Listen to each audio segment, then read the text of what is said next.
గౌరవ ముఖ్యమంత్రి వర్యులు రేవంత్ రెడ్డి గారు, జిల్లాకు చెందిన సీనియర్ డిప్యూటీ సీఎం శాఖ మంత్రులు బట్టి విక్రమార్క గారికి, పెద్దలు తుమ్మల నాగేశ్వరరావు గారు, పొంగులేటి శ్రీనివాసరెడ్డి గారికి, శ్రీధర్ బాబు గారికి, సీతక్క గారికి, కొండా సురేఖ గారికి, అలాగే వేదిక పైన గౌరవ శాసనసభ్యులకు, అధికారులకు, కలెక్టర్కు, ముఖ్యంగా పెద్ద ఎత్తున విచ్చేసిన అక్కలకు, చెల్లెళ్లకు మీ అందరు కూడా చేతులెత్తి నమస్కరిస్తూ ఈరోజు శ్రీరాముల వారిని దర్శనం చేసుకొని వారి పాదాల దగ్గర ఇందిరమ్మ ఇల్లు కార్యక్రమాన్ని చెప్పిన మాట ప్రకారం ప్రారంభిస్తున్న సందర్భంగా తెలంగాణలోని యావత్ పేద ప్రజలందరికీ కూడా శుభాకాంక్షలు తెలియజేసుకుంటూ, పేదవానికి సొంత ఇల్లు అనేది కళ. సొంత ఇంట్లో ఉంటే ఆత్మగౌరవం పెరుగుతుంది. అలాంటిది మనం గత 10 సంవత్సరాల కింద ప్రభుత్వం ఉన్నప్పుడు దాదాపు 30 లక్షల ఇల్లు తెలంగాణలో ఆ రోజుల్లోనే 2004లోనే ₹1,00,000 ఇవ్వడం జరిగింది. కానీ మాయ మాటలతో అధికారంలోకి వచ్చిన కేసీఆర్ గారు 7 లక్షల కోట్లు అప్పు చేసి కూడా ఒక్క ఇల్లు కట్టలేదు.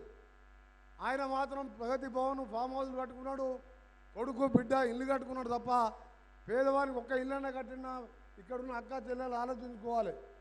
అందుకనే ఈరోజు 6 గ్యారంటీల్లో ముఖ్యమైన గ్యారంటీ శ్రీరాముని పాదాల వద్ద గౌరవ ముఖ్యమంత్రి గారికి ఇలా ఇందిరమ్మ ఇళ్ళని ప్రారంభించుకున్న సందర్భంగా మీ అందరికీ ఒకటే మాటిస్తున్నాం. ముఖ్యమంత్రి గారి నాయకత్వంలో మంత్రులందరం, ఎమ్మెల్యేలం ఈ 5 ఏళ్ళ పేద ప్రజల కోసం పనిచేస్తాం. మీ అందరికీ కూడా చెప్పిన కార్యక్రమాలు, చెప్పని కార్యక్రమాలు ప్రతి ఒక్కరికి ముఖ్యమంత్రితో పాటు అందుబాటులో ఉండి పనిచేస్తామని చెప్పి మీ అందరికీ కూడా హామీ ఇచ్చుకుంటూ, ఇప్పుడే యాదాద్రి లక్ష్మీనరసింహ గారిని, యాదగిరిగుట్ట లక్ష్మీనరసింహని దర్శించుకొని ఇక్కడికి రావడం జరిగింది. ఈరోజు మన భద్రాచలం ఇన్ఛార్జ్ మినిస్టర్, ఖమ్మం జిల్లా మినిస్టర్గా మంత్రి గారు, ముఖ్యమంత్రి గారు కూడా రిక్వెస్ట్ చేస్తున్నా తప్పకుండా ఈ ప్రాంతాలను కూడా అభివృద్ధి చేయాలని తెలియజేసుకుంటూ, ముఖ్యంగా రైతులకు సంబంధించి కానీ అన్ని కార్యక్రమాల్లో ముందుంటాం. ఇక పోతే ఎన్నికలు కూడా దగ్గరకు వస్తున్నాయి. ఇంకా 40 రోజుల్లోనే పార్లమెంట్ ఎన్నికలు వస్తున్నాయి.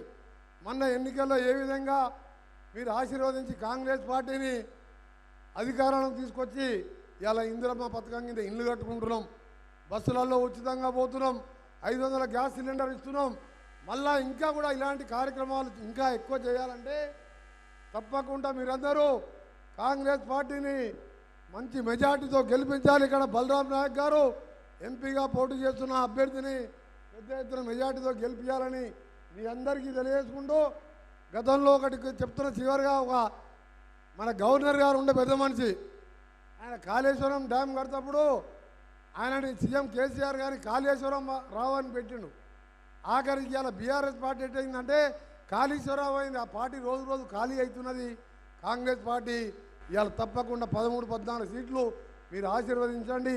ఇంకా మంచి పనులు చేస్తూ 10 సంవత్సరాల పాటు తెలంగాణ ఇచ్చిన సోనియా గాంధీ రుణం తీసుకుంటూ అన్ని కార్యక్రమాలు చేస్తామని తెలియజేసుకుంటూ, మరొకసారి ఇందిరమ్మ పథకం లాంచ్ చేస్తున్న మా ప్రభుత్వానికి ప్రజలు పార్టీలకు అతీతంగా ఆశీర్వదించాలని కోరుకుంటూ సెలవు తీసుకుంటున్న అందరికీ నమస్కారం.